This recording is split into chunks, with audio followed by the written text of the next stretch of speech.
১ KG মধুর দাম প্রায় ১০,০০০ টাকা।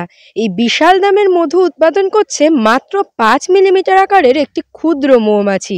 শুনেছেন কখনো? না শুনলে আজকের প্রতিবেদনটি অবশ্যই পুরোটা দেখতে থাকুন। আর আজ সেই সম্পর্কিত তথ্য নিয়ে আপনাদের সঙ্গে আমি দেবস্মিতা। কৃষি বার্তায় আপনাদের সকলকে জানাই স্বাগত। এই মৌমাছির দেখা পেতে আজ আমরা চলে এসেছি উত্তরবঙ্গের কোচবিহার কৃষি বিজ্ঞান কেন্দ্রে। কিভাবে সেই মৌমাছি পালন করা হচ্ছে বা সেই বিশাল দামের মধুর কি গুণাগুণ সেটা তো আমরা জানবই। সেই সম্পর্কিত তথ্য জানতে এখন আমরা আমাদের সঙ্গে পেয়ে গেছি কোচবিহার কৃষি বিজ্ঞান কেন্দ্রের শস্য সুরক্ষা বিভাগের বিষয়বস্তু বিশেষজ্ঞ ডক্টর সুরজ সাহা স্যারকে।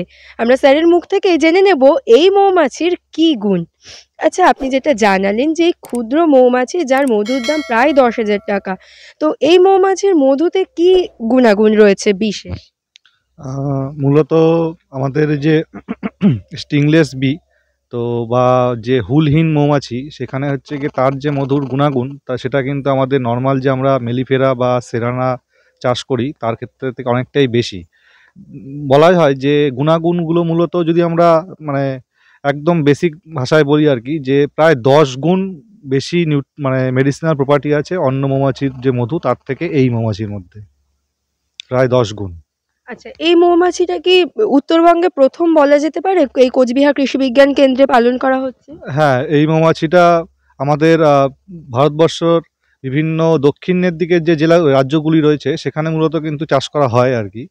কিন্তু এই উত্তরবঙ্গে আমাদের এই কোচবিহার কৃষি বিজ্ঞান কেন্দ্রে কিন্তু, বা এই যে পুরো যদি উত্তরবঙ্গই ধরি সেক্ষেত্রে কিন্তু এটাই প্রথম আর কি, পরীক্ষামূলকভাবে প্রথম শুরু হলো চাষ।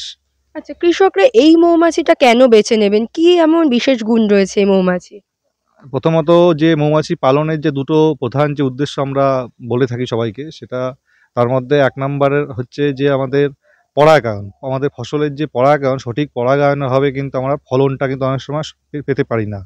তো এই যে পরাগায়ন বা পলিনেশন, এই পলিনেশন সাপোর্টটা কিন্তু অনেকটাই কিন্তু আমাদের এই স্টিংলেস বি যারা আছে তাদের থেকে কিন্তু আমরা পাই। আর আরেকটা ব্যাপার যে আমরা যে নর্মাল আমরা যে আমাদের যে মৌমাছি পালন যারা কৃষকরা করেন, যারা মৌ পালক রয়েছেন আমাদের এই পুরো পশ্চিমবঙ্গ জুড়ে, তো তাদের ক্ষেত্রে একটা বড় সমস্যা হচ্ছে যে ওরা মানে আমাদের মেলিফেরা হোক বা সেরানা, এরা কিন্তু অনেকটাই কিন্তু রোগে কিন্তু আক্রান্ত হয়, মানে ডিজিজের দ্বারা মানে সহজেই কিন্তু সাসেপ্টেবল থাকে। সেই তুলনায় আমাদের এই যে স্টিংলেস বি, এটা কিন্তু আমাদের যে রোগের প্রবণতা কিন্তু এর মধ্যে খুব কম, মানে মানে কলোনি নষ্ট হয়ে যাওয়ার সম্ভাবনা খুব কম। আর ২ নাম্বার, ঠিকমতো যদি আমরা রাখতে পারি তাহলে কি করে কিন্তু এর যে কলোনির আমাদের কি হয় যে মেলিফেরার বা সেরানার ঝাঁক ত্যাগ করার একটা প্রবণতা থাকে বা বাক্স ত্যাগ করার প্রবণতা, এইটা কিন্তু এই মৌমাছির মধ্যে নেই। আর ৩ নাম্বার, এই মৌমাছির মধু হয় খুবই কম, কিন্তু আমরা এটাকে বলি যে মাদার অফ মেডিসিন, অর্থাৎ এর মধ্যে যে সমস্ত গুণাগুণগুলি রয়েছে মানুষের শরীরের জন্য এটি খুবই উপকারী।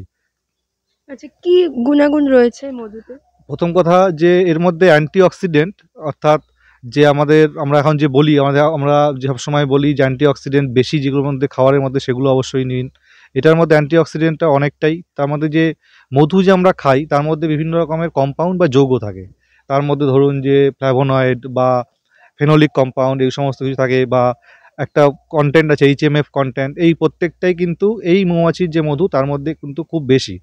পাশাপাশি ধরুন আজকালকার দিনে যে সমস্ত লাইফস্টাইল ডিজিজ সমস্ত উঠে এসছে, যেমন ধরুন যে স্থূলতা বা ওবেসিটি, বা ঘরে ঘরে সুগার পেশেন্ট আমরা দেখতে পাই। তো এই সমস্ত যে বা ক্যান্সার যেটা আমাদের আস্তে আস্তে বাড়ছে দিনকে দিন, এই প্রত্যেকের ক্ষেত্রে কিন্তু এটি কিন্তু একটা ভালো ওষুধ হিসেবে কিন্তু, অর্থাৎ যে ন্যাচারাল একটা ওষুধ হিসেবে কিন্তু এটা কিন্তু আমরা কাজে লাগাতে পারি। পাশাপাশি আমাদের অন্যান্য মৌমাছির যেমন হয় এর ক্ষেত্রেও ঠিক তাই, এর যে বাই প্রোডাক্টসগুলো রয়েছে মধু ছাড়াও, যেমন পোলেন হোক বা আমাদের যে রয়্যাল জেলি হোক বা বিভিন্ন রকমের রেজিন প্রোডাক্ট হোক, সেগুলোকে কিন্তু আমরা, বা বি ওয়াক্স যেটা মোম আর কি, মধু মোম, সেগুলোও কিন্তু আমরা আমাদের বিবিধ কাজে লাগাতে পারি। আচ্ছা, যদি কোনো কৃষক এই মৌমাছি পালন করেন তবে কি তিনি লাভবান হতে পারবে? হ্যাঁ, লাভবান হতে পারবেন। যদি কারো বিশেষ করে সবজি জাতীয় ফসল থাকে, বা যদি মেডিসিনাল প্ল্যান্ট যেগুলো আমাদের হয় যে ভেষজ গুণসম্পন্ন যেগুলো ওষুধি গাছ আছে তাদের যদি মানে সুন্দর পরাগায়নের দরকার পড়ে, বা ধরুন যে যদি উনি প্রশিক্ষণ নেন যে কেমন করে করতে হয়, তাহলে তার পক্ষে কিন্তু অন্যান্য মৌমাছি পালনের তুলনায় এই মৌমাছি পালনটা কিন্তু তুলনামূলক অনেকটাই সহজ। আচ্ছা, আপনি বললেন যে যার দাম প্রায় ১০,০০০ টাকা, তো এত টাকা দাম হওয়া সত্ত্বেও কি বাজারে চাহিদা রয়েছে মানুষের মধ্যে এই মধু? বাজারে যথেষ্ট রকমের চাহিদা রয়েছে, এবং আমরা মানে এখন তো সবাই অনলাইনে কেনাকাটা করে, তো দেখবেন যে ফ্লিপকার্ট হোক বা অ্যামাজন হোক, সেখানে এই মধু যা পাওয়া যাচ্ছে সবকটারই অরিজিন কিন্তু হচ্ছে আমাদের সাউথ ইন্ডিয়ান স্টেটসের বিভিন্ন ফার্ম। সেই তুলনায় কিন্তু আমাদের এই দিকে উত্তরের দিকটাতে কিন্তু কিছুই নেই। তো আমরা যদি সঠিকভাবে করি, যদি এটাকে মার্কেটিংয়ের ব্যবস্থা করতে পারি বিভিন্ন সরকারি দপ্তরের সাহায্যে, তাহলে সেটা কিন্তু একটা ভালো কিন্তু জায়গায় কিন্তু আর পৌঁছবে। কারণ এই মধুটার গুণাগুণ মানে বারংবার বলছি যে অন্যান্য মধুর তুলনায় আরও কয়েক গুণ বেশি, প্রায় 10 গুণ মতন। কাছে যেটা জানতে চাইবো, এই যে মৌমাছির কলোনি, এখান থেকে কত মধু পাওয়া যেতে পারে? একটি স্টিংলেসের কলোনি থেকে বছরে কিন্তু সর্বাধিক ধরুন 300 গ্রাম থেকে প্রায় 1 কিলোর কাছাকাছি এইটুকু মধুই কিন্তু পাওয়া সম্ভব। যেখানে আমাদের মেলিফেরাতে প্রায় ধরুন সিজনে প্রায় 40, 45 বা 50 কিলো ভালো ম্যানেজ করলে, আর সেরানার ক্ষেত্রে 7 থেকে 8 কিলো পাওয়া যায়। কিন্তু সেই তুলনায় এই মৌমাছির কিন্তু মধুর উৎপাদনটা কিন্তু অনেকটাই কম। আচ্ছা, আর একটা যেটা জানতে চাইবো, কোনো কৃষক যদি এই মৌমাছি পালন করেন, তবে তার কি কি ব্যবসায়িক দিক খুলে যেতে পারে, বা তিনি কি কি বিক্রি করতে পারেন এখান থেকে? প্রথম কথা যে এখন আমাদের অনেক জায়গাতেই, ভারতবর্ষের অনেক জায়গাতেই কি হচ্ছে যে যাদের বড় বড় জমি, তারা কি করছে যে মৌপালকদের কাছ থেকে বাক্স ভাড়া করছে বা হায়ার করছে, করে সেটাকে ওনার নিজস্ব ফসলের জমিতে রেখে দিচ্ছেন, মৌমাছি পরাগায়ন করে দিচ্ছে, তারপরে মৌমাছি পালক আবার ওনার বাক্স নিয়ে চলে যাচ্ছেন, তার বদলে ওনাকে একটা ভাড়া বা বাক্সগুলোর ভাড়া বা মৌমাছিদের এই একটা খরচ কিন্তু উনি পাচ্ছেন। তো এই ব্যাপারটা আমাদের পশ্চিমবঙ্গে এখনও চালু হয়নি, তবে হয়তো অদূর ভবিষ্যতে চালু হবে। পাশাপাশি এই যে স্টিংলেস বির যে কলোনিগুলো, ন্যাচারাল যে কলোনিগুলো, সেগুলো কি হয় যে জঙ্গলের, আমাদের যে ফরেস্ট এরিয়া, সেইখানে জঙ্গলের যে শুকনো গাছের যে কুঠুরি থাকে সেখানে, বা শুকনো বাঁশের যে ভেতরটা থাকে সেখানে কিন্তু ওরা ন্যাচারালি বসবাস করে। তো আমরা যদি সেটাকে যদি ভালো করে মানে সায়েন্টিফিক্যালি যদি আমরা সেটাকে ধরে নিয়ে এসে আমরা বাক্সের মধ্যে যদি আমরা কালচার মানে মেনটেন করতে পারি, সেই ক্ষেত্রে কিন্তু এক একটা বাক্স কিন্তু উনি মানে কলোনি সহকারে 17 থেকে 18,000 টাকা করে কিন্তু বিক্রি করতে পারবেন। পাশাপাশি এর যে মধু, তার গুণও অনেক, ওই জন্য তার দামও অনেক, এবং এর প্রায় বাজার দর ধরুন 8 থেকে 10,000 টাকা কিলো এই মধুর স্টিংলেস বি। আচ্ছা, এই বিশেষ মৌমাছি পালনের ক্ষেত্রে যে যে পরিচর্যা দরকার, সেগুলো কি সাধারণ অন্যান্য মৌমাছির মতনই একই পরিচর্যা প্রয়োজন? পরিচর্যাটা একই পরিচর্যাটা প্রয়োজন সবার ক্ষেত্রেই, তবে এর ক্ষেত্রে অনেকটাই কম।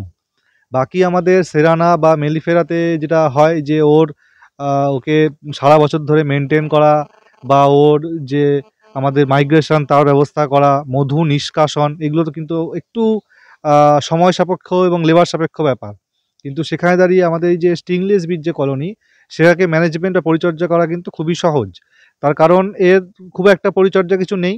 হ্যাঁ, মধু যে নিষ্কাশনটা সেটাও এখানে সহজ, এবং মানে যে কেউ মানে গ্রামীণ যুবক যুবতীরা, তারা কিন্তু মানে সামান্য প্রশিক্ষণে কিন্তু এই মধুর মানে মৌমাছির কিন্তু পালন করতে পারবে, এবং সেখান থেকে কোনো মধু নিষ্কাশনের জন্য কিন্তু কোনো রকমের কোনো যন্ত্র বা মেশিনের কিন্তু কোনো প্রয়োজন নেই। আচ্ছা, এই কোচবিহার কৃষি বিজ্ঞান কেন্দ্র থেকে কৃষকদের উদ্দেশ্যে কি এই মৌমাছি পালনের কোনো রকম ট্রেনিং দেওয়া হচ্ছে বা পরিকল্পনা রয়েছে কোনো? এই কলোনি কিন্তু আমাদের এই কোচবিহার বা আলিপুরদুয়ার জেলায় কিন্তু বিভিন্ন জায়গায় কিন্তু আছে। তো সেটাকে কি করে আমরা আমাদের যে বিজ্ঞানসম্মত পালন সেটা করতে পারি, তো সেটা নিয়ে আমাদের একটা আলোচনা সভা আছে, এবং তার পরবর্তীতে সেটা হয়ে যাওয়ার পরে কোচবিহার কৃষি বিজ্ঞান কেন্দ্র থেকে কিন্তু সময়ে সময়ে কিন্তু কৃষকদের নিড বা প্রয়োজন হিসেবে কিন্তু আমরা কন্টিনিউ প্রশিক্ষণ কিন্তু আমরা আয়োজন করব আগামী দিনেও। আপনারা শুনে নিলেন আধুনিক কৃষি প্রযুক্তির পাশাপাশি এই বিশেষ ধরনের মৌমাছির কিভাবে পালন করবেন তার ট্রেনিংও কিন্তু আপনারা পেয়ে যেতে পারেন এই কোচবিহার কৃষি বিজ্ঞান কেন্দ্র থেকে। তাই অবশ্যই এই ধরনের নতুন জিনিস জানতে এবং আধুনিক প্রযুক্তি আপনাদের কৃষিকাজে ব্যবহার করতে আপনাদেরকে সঠিক পরামর্শ নিতে যোগাযোগ করতে হবে কৃষি বিজ্ঞান কেন্দ্র, কৃষি দপ্তর, উদ্যান পালন দপ্তর এবং কৃষি বিশ্ববিদ্যালয় সহ বিভিন্ন জায়গাতে। তবে আপনারা লাভবান হবেন বলে আমরা আশা রাখছি। এরকম আরও নতুন নতুন তথ্য জানতে অবশ্যই আমাদের কৃষি বার্তা চ্যানেলটিকে সাবস্ক্রাইব করে বেল আইকনটি প্রেস করে রাখুন, যাতে সবার প্রথমে নোটিফিকেশনটি আপনার কাছেই পৌঁছে যায়। নমস্কার।